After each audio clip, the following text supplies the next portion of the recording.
Long before modern timelines begin, ancient texts speak of ages that rose and fell like breaths of the earth itself. Plato wrote of Atlantis not as allegory, but as memory, an advanced civilization swallowed by catastrophe in a single day and night.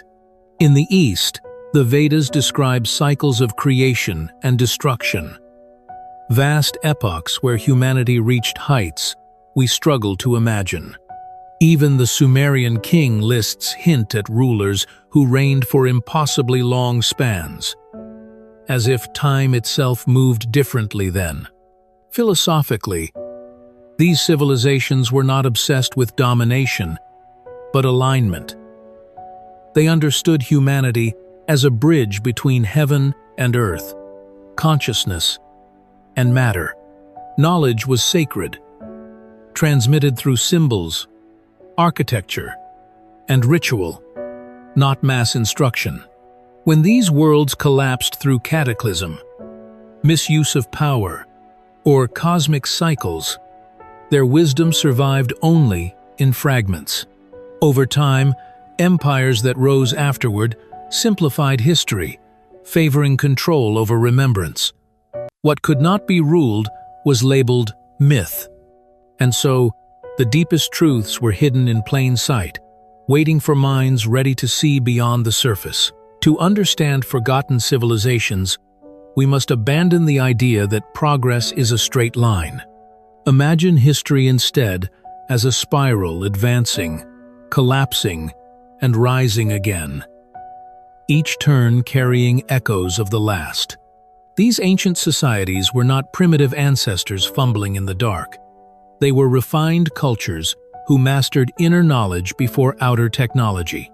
Their cities were not merely built, they were tuned. Temples aligned with solstices, pyramids positioned to mirror constellations, stones cut to resonate with sound. This was not decoration. It was instruction.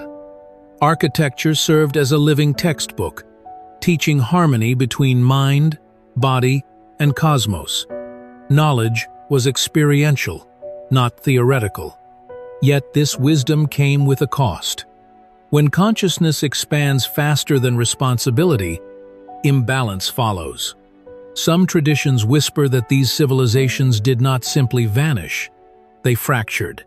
Survivors carried fragments of knowledge into caves, monasteries, and mystery schools. What we call myths today may be compressed histories, coded to endure when direct truth could not. And here lies the first riddle. Were these civilizations lost or intentionally veiled until humanity was ready again? As we look closer, a paradox emerges.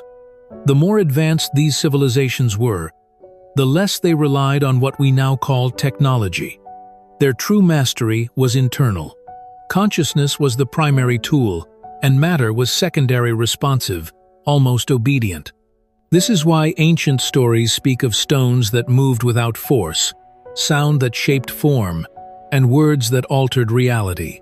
To the modern mind, this sounds impossible. To them, it was natural law. Here is where misconceptions arise.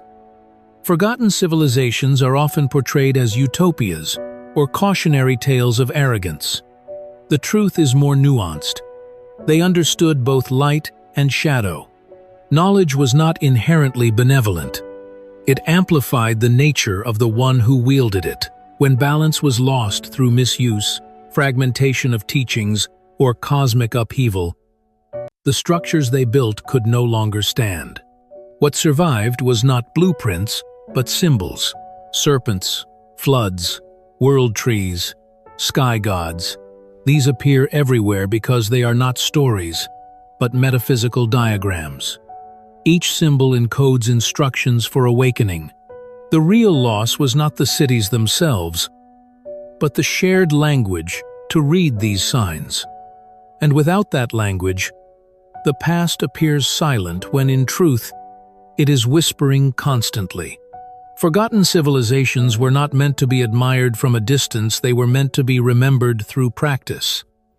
While we may not rebuild their cities, we can reactivate their principles within ourselves. Begin with alignment. Choose a daily moment, sunrise or sunset, and sit in stillness for 5 minutes, facing the direction of the light. This simple act mirrors ancient practices used to attune consciousness to natural cycles. Next, work with symbols intentionally. Select one recurring symbol that resonates with you, the spiral, the serpent, the eye, and contemplate it silently. Do not analyze it. Let it speak. These symbols were designed to bypass logic and communicate directly with deeper layers of the mind. Most importantly, observe your relationship with knowledge. Ancient wisdom was applied slowly, with humility.